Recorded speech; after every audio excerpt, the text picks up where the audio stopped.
இன்றைக்கு பெரிய வாழ்க்கையாக இருக்கிறது. நம்மளுடைய சிறுவையை நமக்காக மடித்த ஒரு நாளான பெரிய வேலைக்கு முந்தைய நாட்களாக இருக்கிறது. இன்றைய நாளிலே நடந்த நிகழ்வுகளை நாம் தியானித்திருக்கிறோம். என்னோடு சேர்ந்து வேதத்தை வேதமாக தொடங்கி வசனங்களை வாசித்து இந்த நாட்களுக்கான நினைவுகளுக்காக நாம் செல்வோம். முதலாவதாக இந்த வேத வசத்தை வாசிப்பதற்கு முன்னதாக நாம் சில காரியங்களை கற்றுக்கொள்ள வேண்டியதாக இருக்கிறது. என்ன என்று பார்க்கும்பொழுது, ஆண்டவராகிய இயேசு கிறிஸ்து சிலுவையில் நமக்காக பாவமானார் என்று பார்க்கிறோம். அப்படி இருக்கும் பொழுது அவர் இந்த நாட்களிலே என்னென்ன பாடுகளை அனுபவித்தார், என்னென்ன காரியங்களை செய்தார் என்பதை நாம் தியானிக்க இருக்கிறோம். அதற்கு முன்பதாக நாம் தெரிந்து கொள்ள வேண்டிய ஒரு மிக முக்கியமான ஒரு விஷயம், மறிக்கிற நாள் தெரிந்துவிட்டால் வாழ்கிற நாள் மரணமாக இருக்கும். நம் ஆண்டவராகிய இயேசு கிறிஸ்து நாம் மறிக்கப் போகிறோம். நம் விசேஷங்களில் ஒருவன் தன்னை காட்டிக் கொடுக்க போகிறான். நம்முடைய வாழ்க்கை இன்னும் ஒரு நாள் தான். நாளை நாம் மறிக்கப் போகிறோம் என்ற காரியங்களை தெய்வம் தன் மனதிலே வைத்துக் கொண்டு எவ்வளவு ஒரு பெரிய பாரமான ஒரு காரியம். நாளைக்கு நான் இருக்க மாட்டேன் என்ற காரியங்களை உணர்ந்தவராக அவர் இந்த பாடல்களுக்குள்ளாக தன்னை வழிநடத்த தன்னை ஆயத்தப்படுத்திக் கொண்டிருக்கிறார்.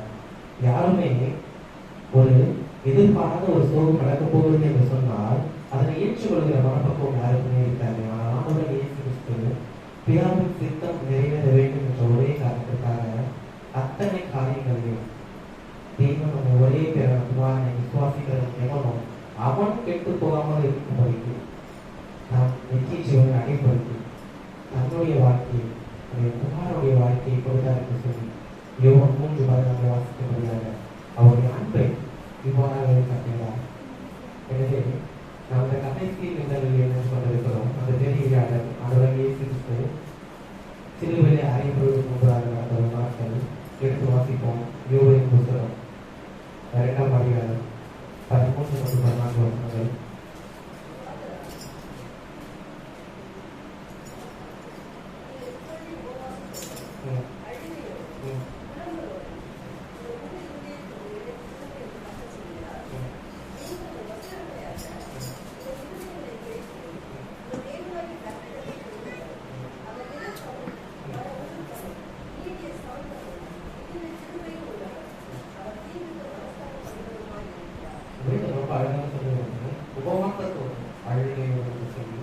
இந்த உபவாசத்தோடும் அழுகையோடு என்று சொல்கிறது இந்த தர்ம காலத்தின் கடைசி வாரங்கள் என்று கொண்டிருக்கிறோம். இந்த கடைசி நாட்கள் என்று கொண்டிருக்கிறோம். தெய்வம் நமக்காக மறித்தார். அல்லேலூயா.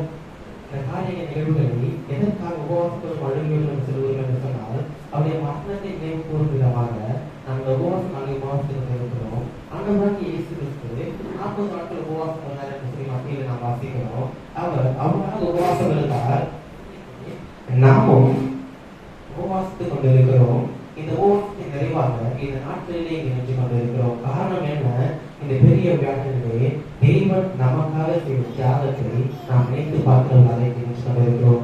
அவர் இன்றைக்கு என்னென்ன காரியங்களை எல்லாம் செய்தார், அந்த சீஷர்களுடனே என்னென்ன காரியங்களை எல்லாம் பகிர்ந்து கொண்டார் என்ற காரியங்களை இன்றைக்கு நாம் நினைவு கூறுவோம். முதலாவதாக இன்றைக்கு அவர் செய்த ஒரு முதலாவதான ஒரு காரியம், பஸ்காவை புசிக்க ஆயத்தமானார்கள். ஒவ்வொரு காரியமாக பார்த்துக் கொண்டே வருவோம். இன்றைக்கு இது பெரிய வியாழன் அவர்கள் செய்த ஒரு முதல் காரியம், அவர்கள் பஸ்காவை புசிக்க ஆயத்தமானார்கள். எடுத்து வாசிப்போம். லூக்கா எழுதின சுவிசேஷம் 22ஆம் அதிகாரத்தில் 7 வாசிக்க கேட்போம்.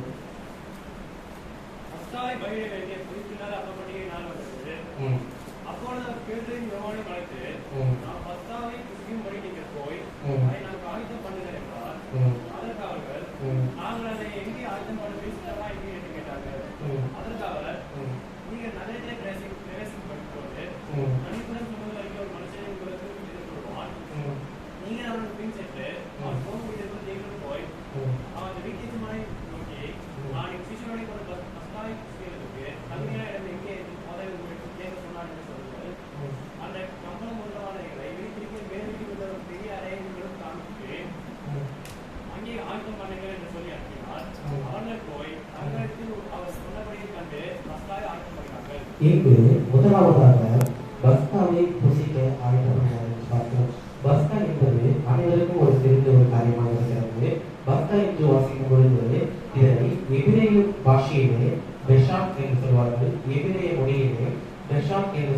இந்த பஸ்கா ஆங்கிலத்திலே பாஸ் ஓவர் என்று சொல்லுவார்கள். தமிழிலே அது பஸ்கா என்று சொல்லப்படுகிறது.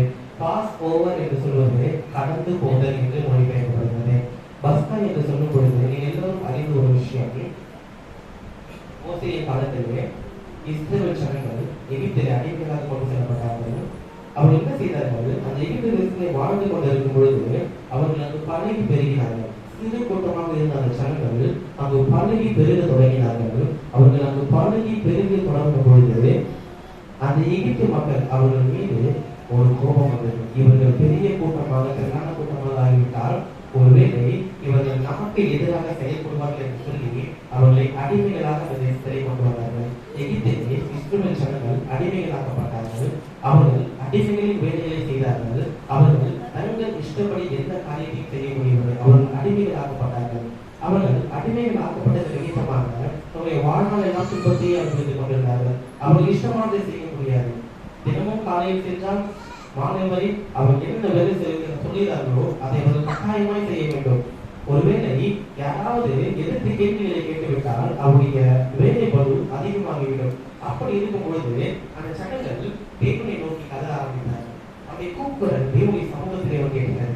தேவன் அந்த கூப்பிடுறதை பார்த்தால் தேவன் ஒரு மனுஷனை தேர்ந்தெடுத்தார், மோசே. இந்த ஜனங்களை நீ மீட்க வேண்டும் என்று சொல்லி தேவன் மோசேயை தேர்ந்தெடுத்தார். அவன் சகோதரனை ஆரோனையும் தேர்ந்தெடுத்தார். ஆனால் இந்த எகிப்து மக்களுடைய பார்வோனுடைய இறுதியத்தையும் தேவன் கடினப்படுத்தினார் என்று வாசிக்கிறோம். வாசிக்கும் பொழுது என்ன நடந்தது? அவர் அற்புதங்களை காட்டுகிறார். முதலாவதாக கோலை கீழே போடுகிறார். அது சர்ப்பமாக மாறுகிறது. அதனுடைய வாளை பிடிக்கிறார். மீண்டும் அது கோலாக மாறுகிறது. அந்த அற்புதத்தை பார்த்து மசியவில்லை. இரண்டாவது ஒரு அற்புதம், தன்னுடைய கையை சட்டை பையிலே போடுகிறார். திரும்ப மீண்டும் வெளியேறுகிறார். குஷ்டமாக மாறி செய்த எல்லாவற்றிற்கும் அவர்கள் இதெல்லாம் ஒரு காரியமா என்னுடைய மந்திரவாதிகள் செய்வார்கள் என்று சொல்லி கடைசியாக ஒவ்வொரு காரியத்தையும் அவர்கள் செய்து கொண்டே வருகிறார்கள். தவங்கள் வருது, கொப்பனங்கள் வருது, வெட்டுக்கிரிகள் வருது. எதற்குமே அவர்கள் மசியவில்லை. பிற்பாடு தேவன் செய்த முடிவு, தலைச்சல் பிள்ளைகள் மறிக்கும். எல்லாருடைய தலைச்சல் பிள்ளைகளும் மறிக்கும் என்று சொல்லி இவரை பார்த்து சொல்லுகிறார், ஒரு வயது மதிக்கத்தக்க ஒரு ஆடை நீங்கள் பலியிட்டு அதை ரத்தத்தை எடுத்து நீங்கள் நிலைக்கால்களில் பூசுங்க. தாண்டி போகும் பொழுது, தூதர் தாண்டி போகும் பொழுது யார் நிலைக்கால்கள் எல்லாம் ரத்தம் தெளிக்கப்பட்டிருக்கிறதோ அங்க மட்டும் ஒன்றும் நடக்காது. அதுதான் அந்த பஸ்கா, புள்ளிவிடாத அப்ப பண்டிகை. அந்த பஸ்கா வந்து கூறுவாங்க. இங்க புதிய ஏற்பாட்டு காலங்களிலே வாசிக்கும் பொழுது ஒன்று குறைந்த ஒரு அழகான வசனம் இருக்கு. ஆண்டவராக இயேசு கிறிஸ்து பஸ்காவாக இருக்கிறார் என்று சொல்லி காரணம் என்ன என்று சொன்னால் அந்த ஆட்டுக்குட்டி தான் ஆண்டவராக இயேசு கிறிஸ்து. சோ இந்த பஸ்காவை புசிக்க ஆயத்தம் என்று சொல்கிற பொழுது அந்த காரியங்களை இங்கே நினைவு கூறுகிறார். அந்த பஸ்கா ரொம்ப சிறப்பான ஒரு விழாவாக கொண்டாடப்படுகிறது. இச்சனவும் இந்த இஸ்ரேல் தேசம் பார்த்தீங்கன்னா ஒரு வார அளவுக்கும் லீவ் விட்டு அதை செலிப்ரேட் பண்ணுவாங்க. அந்த காரியங்களை எல்லாம் அந்த பஸ்காவை புசிக்க இவர்கள் ஆயத்தமாகிறார்கள். தேவனாகி அவர்கள் இயேசு கிறிஸ்து செய்த ஒரு முதல் காரியமாக இந்த பெரிய வியாபாரம் செய்த ஒரு காரியம் பஸ்காவை புசிக்க ஆயத்தமாகிறார்கள். 7ஆம் வசனம் சொல்கிறது, பஸ்காவை பலியிட வேண்டிய புளிப்பில்லாத அப்ப பண்டிகை நாள் வந்தது. அப்பொழுது அவர் பேதுருவையும் யோவானையும் அழைத்து, நாம் பஸ்காவை புசிக்கும்படிக்கு நீங்கள் போய் அதை நமக்கு ஆயத்தப்படுத்துங்கள் என்றார். அவர்கள் நாங்கள் அதை எங்கே ஆயத்தம் பண்ணபடி சித்தமாக இருக்கிறது என்று கேட்டார்கள். அதற்கு அவர், நீங்கள் நகரத்தில் பிரவேசிக்கும் பொழுது தண்ணீர் கொடுத்து போகிற ஒரு மனுஷன் உங்களுக்கு எதிர்கொள்வான். நீங்கள் அவனுக்கு வீடு சென்று அவன் போகும் வீட்டுக்குள் நீங்களும் போய் அந்த வீட்டு எஜமானை நோக்கி, நான் என் சீஷரோடு கூட பஸ்காவை புசிக்கிறதற்கு தகுதியான இடம் எங்கே என்று போதகர் உங்களிடத்தில் கேட்டு சொன்னார் என்று சொல்லுங்கள். அவன் கம்பள முதலாளர்கள் விரித்திருக்கிற மேல்குடிகளோட ஒரு பெரிய அறையை காண்பிப்பான். அங்கே ஆயத்தப்படுகிறது என்று சொன்னார். இங்கு இந்த காரியம் எதனை குறித்திருந்து வாசிக்கும் பொழுது ஆண்டவராகிய இயேசு கிறிஸ்து வரும் காரியங்களையும் நிகழ் காரியங்களையும் முன்கூட்டியே அறிந்து தேவனாக இருந்தார். அதே போல தன்னுடைய வாழ்க்கையும் எந்த கட்டத்திலே முடியும் என்பதை அவர் அறிந்திருந்த தேவனாக இருந்தார். இந்த காலத்தில் நாம் என்ன செய்து கொண்டிருக்கிறோம்? அப்படி சமூகத்தில் உள்ள பெரிய வேலை நாளைக்கு குட் ஃப்ரைடே, அடுத்து ஈஸ்டர் வரக்கூடாது என்று சொல்லி நம்முடைய சிந்தைகளை அவ்வாறாக நாம் பண்டிகைகளை நோக்கி சென்று கொண்டிருக்கிறோம். நம்முடைய சிந்தனை எதனை குறித்ததாக இருக்க வேண்டும்? நம் மத்தியிலே ஆண்டவர் இயேசு கிறிஸ்து இருந்து கொண்டிருக்கிறார். அவர் நாளை நம்மை விட்டு போக போகிறார். அவருடைய இருதயம் எவ்வாறாக இருக்கும்? அவருடைய மனம் எவ்வாறாக உடைக்கப்பட்டிருக்கும்? எனினும் அவர் அந்த கடைசி நிமிடங்களில் கூட தன் மறைக்க போகிற அந்த கடைசி நாட்களில் கூட என் பிதாவின் சித்தத்தை நான் முடித்து விட்டேன் என்று சொல்லி அவர் செக்லிஸ்ட் போல வைத்து என் பிதாவின் சித்தத்தை நான் நிறைவேற்றி விட்டேன் என்று சொல்லி அவர் ஒவ்வொரு காரியமாக யோசித்து பார்த்து என் பிதாவின் சித்தத்தை நிறைவேறுவது என்று சொல்லி கொண்டிருக்கிறார். இங்கு அந்த பஸ்காவை புசிக்க அவர் அழைத்து கொண்ட பொழுது அவருக்கு தெரிகிறது அந்த பலியாக போகிற ஆடு யாரு? நான் தான். அதனால முதலாவதாக அவர் தொடங்குவது அந்த பஸ்கா பண்டிகையை புசிக்க ஒரு ஆயத்தம். அப்போ பண்டிகை ஏற்பாடு காலத்தில் வாசிக்கும் பொழுது அந்த ஆட்டுக்குட்டியின் ரத்தம் இஸ்ரவேல் மக்களின் ஜீவன்களை பாதுகாத்தது, இஸ்ரவேல் மக்களை ரட்சித்தது, அவர்கள் ஜீவனை ரட்சித்தது, காப்பாற்றியது என்று பார்க்கிறோம். புதிய ஏற்பாட்டிலே பஸ்காவாகிய ஆண்டவராகிய இயேசு கிறிஸ்து நீங்கள் என்னுடைய ரத்தத்தை நான் என்ன செய்கிறார்கள்? லாஸ்ட் சப்பர் என்று சொல்வார்கள். கடைசியாக அவர்கள் சாப்பிட்ட அந்த இரவு உணவாக இருக்கிறது. என்ன செய்கிறார்? இதுவே என்னுடைய சரீரத்தை என்னுடைய ரத்தத்தை நீங்கள் புசியுங்கள். அதெல்லாம் நினைவு ஒரு விதமாக நாம் இந்த நாளிலே அந்த ராபோஜத்தை எடுத்துக் கொண்டிருக்கிறோம். என்னை புசிக்கும் பொழுது என்னுடைய ரத்தம் உங்களை மீட்கும், உங்களை ரட்சிக்கும், உங்களை காப்பாற்றும் என்று சொல்லுகிற அந்த பழைய ஏற்பாட்டினை ஆண்டவராகிய இயேசு கிறிஸ்து நினைவு கூறும் விதமாக அந்த சாமி தூதன் கடந்து செல்லும் விழா என்று சொல்வார்கள், பாஸ் ஓவர் என்று சொல்லப்படுகிற அந்த பஸ்காவை புசிக்க அவர் ஆயத்தமானார் என்று பார்க்கிறோம். இரண்டாவதாக அவர் சீஷருடைய கால்களை கழுவினார் என்று பார்க்கிறோம். அவர் தாழ்மையின் ரூபம் எடுத்தார். அவர் தன்னுடைய தாழ்மையை மக்களுக்கு வெளிக்காட்டுகிறார். எடுத்து வாசிப்போம். யோவான் என்ற சுவிசேஷம் 3ஆம் அதிகாரத்தில் 3 வாசிப்போம். கருத்தை ஏற்றி வாசிப்போம்.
வாசிக்கும் பொழுது ஆண்டவராகிய இயேசு கிறிஸ்து ஒவ்வொரு தலைப்பாக இன்றைக்கு அவர் செய்த ஒவ்வொரு காரியங்களையும் தலைப்பாக வாசித்துக் கொண்டே வருகிறோம். முதலாவதாக பஸ்காவை புசிக்க ஆயத்தம் என்று வாசித்தோம்.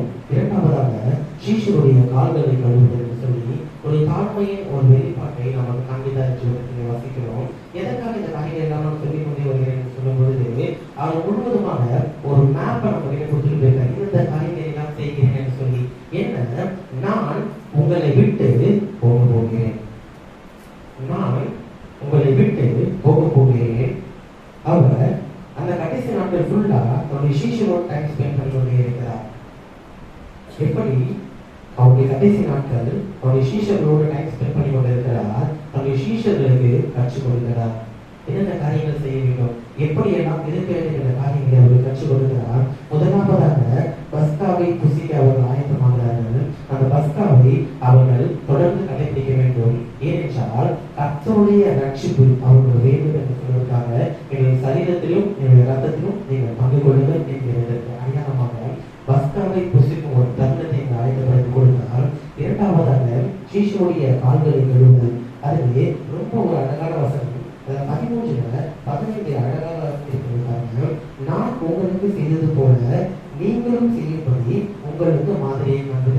அநேக காரியங்களிலே இந்த காரியத்தை நான் செய்ய வேண்டுமா, இவர்களை காட்டிலும் நான் பெரியவன், இவர்களை காட்டிலும் நான் மூத்தவன், இவர்களை காட்டிலும் நான் அறிவியல் சிறந்தவன், இவர்களை காட்டிலும் நான் வசதி படைத்தவன், இவர்களை காட்டிலும் எல்லாவற்றும் நான் வேறானவன், இந்த காரியத்தை நான் செய்ய வேண்டுமா என்று சொல்லி அநேகர் அந்த தாழ்மையின் ரூபத்தை எடுக்காமல் இருந்து கொண்டிருக்கிறோம்.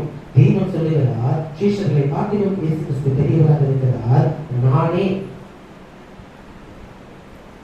இந்த காரியங்களை செய்ததற்கானால் எவ்வளவு அழகான நானே இந்த காரியங்களை செய்ததற்கானால் நீங்களும் செய்ய வேண்டும் என்பதற்காக ஒரு மாதிரி உங்களுக்கு நான் வைத்தேன். 12ஆம் வசனம், அவருடைய கால்களை கழுவின பின்பு அவருடைய வஸ்திரங்களை தரித்துக் கொண்டு திரும்ப உட்கார்ந்து அவர்களை நோக்கி, நான் உங்களுக்கு செய்ததை அறிந்திருக்கிறீர்களா? நீங்கள் என்னை போதகர் என்றும் ஆண்டவர் என்றும் சொல்கிறீர்கள். நீங்கள் சொல்லுவது சரியே, நான் அவர்தான். என்னை பார்த்து நீங்கள் போதகர் ஆண்டவர் என்று சொல்கிறீர்கள். நீங்கள் சொல்றது சரிதான். நானே ஆண்டவரும் போதகருமாகிய நானே. அந்த வார்த்தையை வாசிக்கும் பொழுது அவரே இந்த காரியத்தை செய்யும் பொழுது நாம் நமக்குள்ளாக இந்த தாழ்மையின் குணத்தை எடுத்துக்கொள்வது என்று தவறு பாருங்க. இன்னைக்கு இந்த வாழ்க்கையில அவர்தான் இயேசு கிறிஸ்து. அவர் மரித்து போகிறார். நாளை தினத்தில் அவர் மரிக்க போகிறார். கடைசி நாட்களிலும் என் பிதாவின் சித்தம் நிறைவேற வேண்டும் என்று சொல்லி தன்னுடைய ஸ்தானத்தை விட்டு இறங்கி, ஏற்கனவே அவர் ஸ்தானத்தை விட்டு இறங்கி வந்திருக்கிறார். பிதாவின் குமாரன் என்கிற ஸ்தானத்தை விட்டு இறங்கி ஒரு மனுஷ ரூபமாய் பூமியில அவதரித்தார் பார்க்கிறோம்.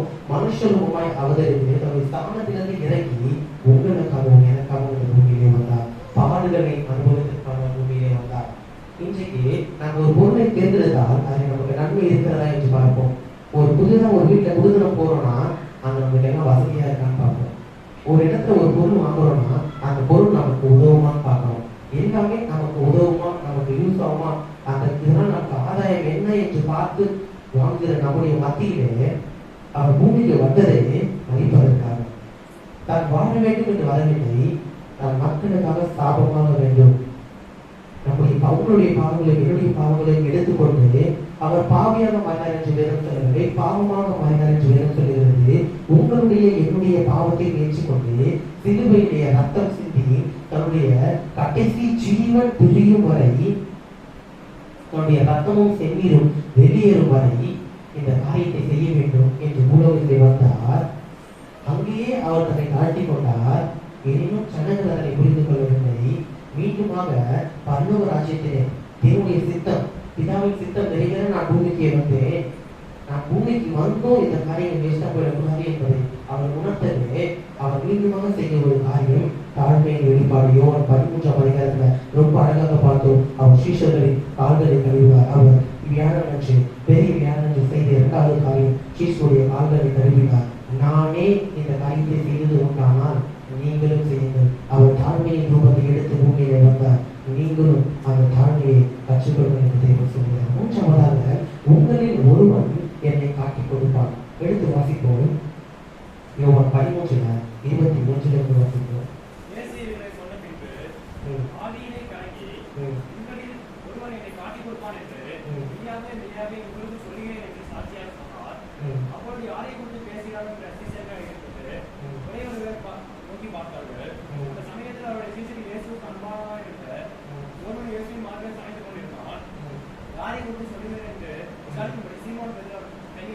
போதும், நீங்க வாசிக்கும் பொழுது உங்களில் ஒருவன் என்னை கட்டிக் கொடுப்பான்.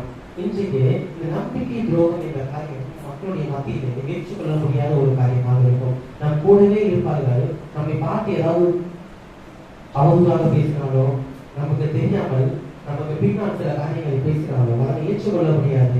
நான் இவர்களை என் சகோதரரை போல பாவித்தேன், என்னுடைய தாயை போல பாவித்தேன், என் தகப்பனை போல பாவித்தேன், என் குடும்பத்தை ஒருவராக பாவித்தேன், என்னை பார்த்து இந்த காரியங்களை சொல்லிவிடுங்கள் என்று சொல்லி கலங்குகிற நம்முடைய மத்தியிலே தேவன் அவர் கூட இருந்த 12 சிஷ்யர்கள் அவர் செலக்டிவான வச்சுக்கிட்டாரு. அவர் கூட தென்னான ஜனங்கள் வந்தாங்க. ஆனா அவருடைய அசிஸ்டண்டா, அவருடைய சீஷரா, அவரை பின்பற்றுகிற மக்களாக அவர் தேர்ந்தெடுக்கிற 12 பேர். அதுல ஒருவன் தென்னான ஜனங்கள். நீங்க நம்ம சபையில 40 பேர் கூடுகிறோம், 50 பேர் கூடுகிறோம். ஆனால் ஆண்டவராக இயேசு கிறிஸ்து ஒரு இடத்துல தேவ செய்தியை கொடுத்து வந்தால் அந்த இடம் கூடை பிச்சுக்கிற அளவுக்கு அவ்வளவு கூட நிற்கும். அவரை ஃபாலோ பண்றாங்க அவ்வளவு பேரு. ஆனா அது மத்தியில தேவன் 12 பேரை சூஸ் பண்ணாரு. அந்த 12 பேரை சூஸ் பண்ணதையும் அவர் மறிக்க போகிறேன் என்று சொன்ன உடனே தன்னுடைய ஆதங்கத்தை பகிர்ந்து கொள்வதற்காக அவர் சூஸ் பண்ணதும் அந்த சீஷர் கூட்டம் தான். அவங்களுடைய ஃபேமிலி கிட்ட டைம் ஸ்பெண்ட் பண்ணல கடைசி நாட்களில். தன்னுடைய ஃப்ரெண்ட்ஸ் தன்னுடைய ரிலேஷன்ல எங்கேயும் போல, தன்னுடைய சீஷர்களிடத்துல அவர் டைம் ஸ்பெண்ட் பண்றாரு. அப்போ அவருக்குள்ளாக தோன்றுகிற ஒரு காரியம், உங்களில் ஒருவன் என்னை காட்டி கொடுப்பான். நான் வச்சிருக்கிறதே 12 பேர் தான். அந்த 12 பேர்களும் ஒருவன் என்னை காட்டி கொடுப்பான். தேவனுடைய சித்தம் நிறைவேறுகிறது. ஆனால் அவன் காட்டி கொடுக்கப்பட வேண்டும் என்பது பிதாவுடைய சித்தமாக இருக்கிறது. எனினும் தேவன் அவர் மனுஷ ரூபமாக காணப்பட்டு அவர் சிலுவையில் கடைசி பரியந்தம் தன்னை தாழ்த்தினார் என்று சொல்லுவது. அவர் மனுஷ ரூபமாய் காணப்பட்டு என்று சொல்வதனால மனுஷனுடைய சிந்தனை அவருக்குள்ளாக இருந்தது. வாசிக்கும் பொழுதே அவர் ஆவியில் கலங்கினார் என்று சொல்லி, தேவன் கண்ணீர் விடுகிறார், தேவன் கலங்குகிறார், தேவன் மன வருத்தப்படுகிறார். உங்களில் ஒருவன் என்னை காட்டி கொடுப்பான் என்று சொல்லும் பொழுது தொடர்ந்து வாசிக்கும் 21 மீண்டுமாக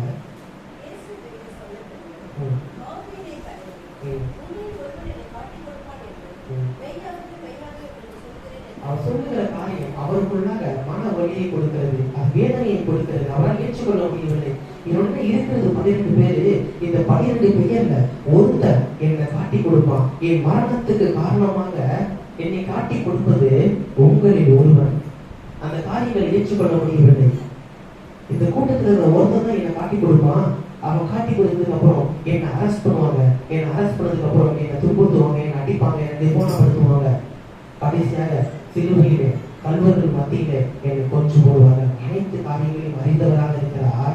அந்த காரியங்களை அவர் சொல்லும் பொழுது தன்னுடைய வேதனையை பகிர்ந்து கொள்ளும் பொழுது கண்களிலே கண்ணீர் வழிவது போல அந்த காரியங்கள் எல்லாம் அவர் மனதுக்குள்ளாக சித்தரித்துக் கொண்டுட்டார். ஏனென்றால் அவருக்கு தெரிகிறது, நாளைக்கு இந்த நேரம் நாம் இருக்க மாட்டோம். அவர் ஆவியிலே கலந்துகிறார். இந்த காரியங்களை கேட்கும் பொழுது அவருடைய சீஷர்கள் இந்த காரியங்களை எல்லாம் புரிந்து கொண்டார். ஏனென்றால் சீஷர்களுக்கு இது ஒரு சாதாரண காரியங்கள் போல தெரிகிறது. ஆனால் இயேசு கிறிஸ்து வரும் காலங்களில் மிக காரியங்களை முன்கூட்டி அறிந்தமையாக அவருக்கு தெரிகிறது, நாளைக்கு இந்த நேரம் நாம் இருக்க மாட்டோம், நாளைக்கு நேரம் நாம் தேவனத்தில் சேர்ந்துள்ளோம் என்ற காரியங்கள் அவருக்கு தெரிகிறது. லட்சியமன் தன்னை விட்டு பறிக்கப்படும் என்ற காரியங்கள் அவருக்கு தெரிகிறது. ஆனால் அவருடைய சீஷர்கள் எப்பொழுது போல வந்து இன்றைக்கு நாம் பஸ்காவை புசிக்க போகிறோம் என்று சொல்லி அவரோடு உட்கார்ந்து கொண்டிருக்கிறார்கள்.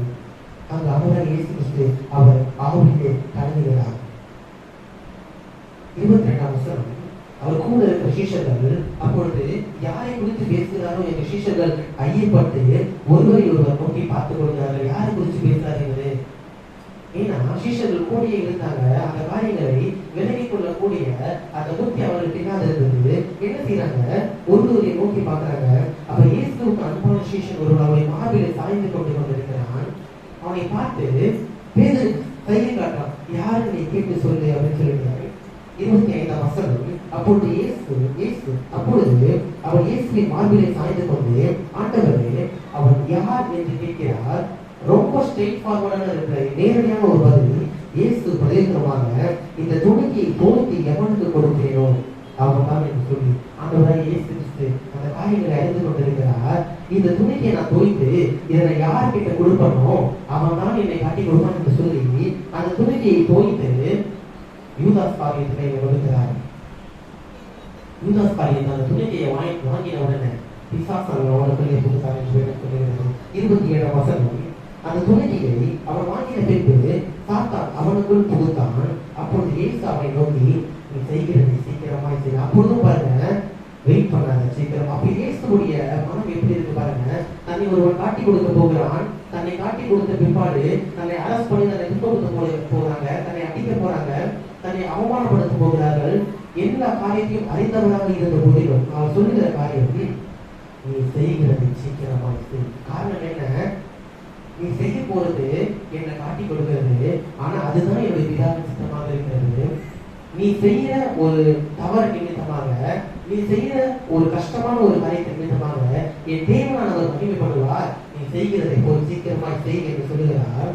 அவர் இப்படி அவருடைய சொன்னதின் கருத்தை பந்தி இருந்தவரில் ஒருவரும் அறியவில்லை. இன்றைக்கு தேவனுடைய வார்த்தைகள் ரொம்ப ஸ்ட்ரெயிட் ஃபார்வர்டா இருக்குது, ரொம்ப நேரடியாக இருக்கிறது, நேரடியாக நம்மோடு பேசுகிறது. அநேக நேரங்களிலே அந்த கூட இருந்த சீஷர்களை போல நாம் அதை புரிந்து கொள்ளாதவர்களாக இருந்து கொண்டிருக்கிறோம். இப்ப நேரடியாக தேவன் சொல்லுகிறார், இந்த துணிக்கையை நான் தோய்த்து யாருக்கு கொடுக்கிறேனோ அவன் தான் என்னை காட்டி கொடுப்பான் என்று சொல்லி துணிக்கையை தோய்த்து யூதாஸ் காரியத்துக்கு கொடுக்கிறார். அவன் வாங்கி புசித்த உடனே சாத்தான் அவனுக்குள் புகுந்தான். ஆண்டவர் இயேசு கிறிஸ்து அவனை பார்த்து சொல்லுகிறார், நீ செய்கிறதை சீக்கிரமாய் செய் என்று சொல்லுகிறார். ஆனால் பங்கில் இருந்தவர்கள் ஒருவரும் அதை எடுத்துக் கொள்ளவில்லை. யூதாஸ் காரியத்து கைகளிலே அந்த 30 வெள்ளி பணங்களை வைத்துக் கொண்டிருக்கிறார்கள். யாரிடத்திலே வாங்கினது? இயேசு கிறிஸ்துவை யார் கைது செய்யலாம் சொல்லி காத்துக் கொண்டிருக்கிறார்களோ அவரிடத்திலே காட்டிக் கொடுப்பதற்காக வாங்கின அந்த வெள்ளி பணங்களை கையில வைத்துக் கொண்டிருக்கிறான். நீ செய்கிறதை சீக்கிரமாய் செய் என்று ஆண்டவராய் இயேசு கிறிஸ்து சொன்னத ஜனங்கள் எப்படி புரிந்து கொண்டாங்கன்னா, இந்த பஸ்காவுக்கான பொருட்களை ஆயத்தப்படுத்த ஆண்டவர் அவன்